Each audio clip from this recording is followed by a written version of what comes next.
नमस्कार साथियों, वेदांश की कहानी यूट्यूब चैनल में आपका हार्दिक स्वागत है। आज मैं आपको बताऊंगा कर्ण और कुंती के बीच में क्या गुप्त बातें हुई थी। श्री कृष्ण के हस्तिनापुर से लौटते ही शांति की जो थोड़ी बहुत आशा थी वह भी समाप्त हो गई।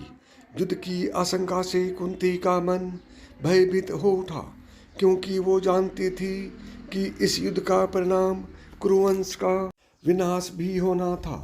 तभी कुंती को कर्ण का ध्यान आया तो वह व्याकुल हो उठी। वह जानती थी कि दुर्योधन का पक्ष लेकर उसने पांडवों का वध करने की ठान रखी थी। वह मन ही मन सोचती कि कर्ण उसका ज्येष्ठ पुत्र है और वहीं अपने भाइयों के प्राणों का प्यासा है। यह सब उसी के पापों का फल है। क्यों न उसके पास जाकर वास्तविकता बता दूं।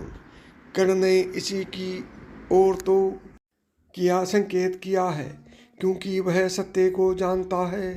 यही सोचती हुई कुंती गंगा किनारे पहुंची। वहां कर्ण प्रतिदिन प्रातः काल के समय सूर्य की आराधना किया करता था। कुंती ने उसे देखा। कर्ण पूर्व की ओर मुँह किए हाथ जोड़े ध्यान मगन जल में खड़ा था। कुंती चुपचाप से खड़ा देखती रही। प्रातः से मध्याह्न होने तक कर्ण उसी तरह खड़ा रहकर जप करता रहा।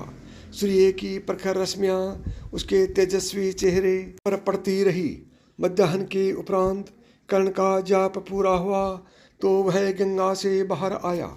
उसने बड़े आश्चर्य से राजकुल की माता कुंती को तपती दोपहरी में खड़े देख, राधा और सारथी अधिरथ का पुत्र कर्ण आपको प्रणाम करता है। आज्ञा कीजिए, मैं आपकी क्या सेवा करूं? कर्ण ने विनम्रता से कहा। कर्ण, तुम सूत पुत्र नहीं हो, राधा तुम्हारी माता नहीं है और अधिरथ भी तुम्हारे पिता नहीं है। राजकुमारी प्रथा की कोख से सूर्य के अंश से तुम्हारा जन्म हुआ है। तुम्हारा कल्याण हो। कुंती ने कर्ण को आशीष दिया और बोली, पुत्र, ये कवच और कुंडल तुम्हें जन्म से प्राप्त हुए हैं। तुम सूर्य पुत्र हो। मुझे दुख है कि तुम अपने भाइयों को पहचान नहीं पाए।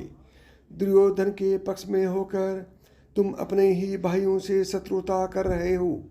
माते, आपने मेरे जन्म के रहस्य को मेरे सम्मुख खोलकर मुझ पर बड़ा भारी उपकार किया है।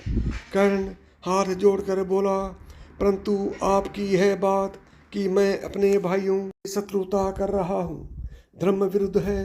यदि मैं आपके कहने पर अधर्म करने लगूं तो मेरा क्षत्रिय धर्म नष्ट हो जाएगा। मैं जानता हूँ कि बचपन में तुमने मुझे लोक निंदा के भय से जल में बहा दिया था। जीवन भर मैं सूत पुत्र बनकर जिया हूँ। राधा और अधिरथ ही मेरे माता पिता हैं और जिसने मुझे मित्र कहा वह दुर्योधन मेरा मित्र है। मेरा रोम रोम उसका ऋणी है।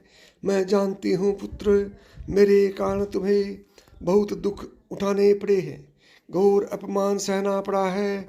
फिर भी मैं चाहती हूँ कि तुम अपने भाइयों के पक्ष में रहकर युद्ध करो। तुम युधिष्ठिर से बड़े हो। वीरता से लड़कर जो राज्य प्राप्त होगा तुम ही उसके राजा होंगे।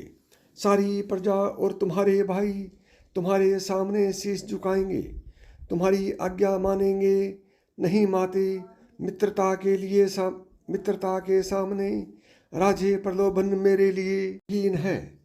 कर्ण ने विचलित होकर कहा, माता के नाते मेरे प्रति जो तुम्हारा कर्तव्य था उसे तुमने उस समय पूरा नहीं किया और अब अपने पुत्रों की भलाई के लिए तुम मुझे दुर्योधन का साथ छोड़ने के लिए कह रही हो।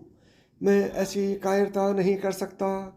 मैंने जिसका नमक खाया है, जिसने मुझे धन संपत्ति और राजकीय मान दिया है, उन धृतराष्ट्र के पुत्रों का संकट के समय मैं साथ छोड़ दूं?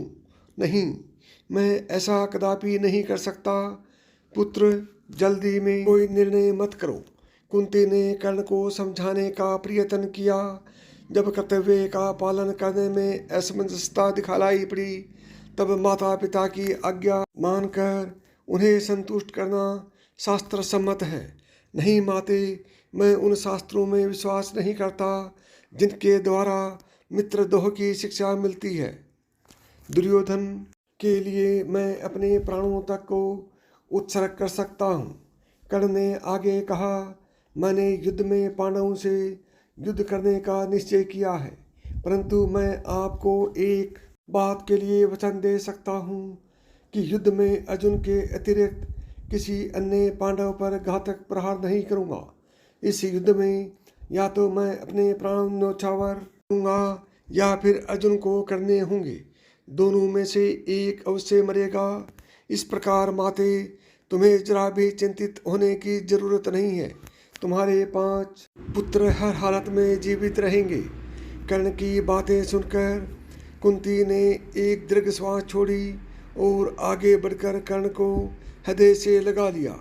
उसने कर्ण का मस्तक चूम कर उसे आशीर्वाद दिया, सदा सुखी रहो पुत्र। कर्ण ने कुंती के चरण स्पर्श किए और चला गया। कुंती ने उसे जाते हुए देखा और बोली, विधि की बात को कोई नहीं टाल सकता। तुम्हारा कल्याण हो पुत्र। कुंती भी अपने महल को चली गई। साथियों, यदि आपको यह कहानी पसंद आई है तो मिधांस की कहानियाँ यूट्यूब चैनल को सब्सक्राइब करें। नमस्कार दोस्तों, जय श्री कृष्ण।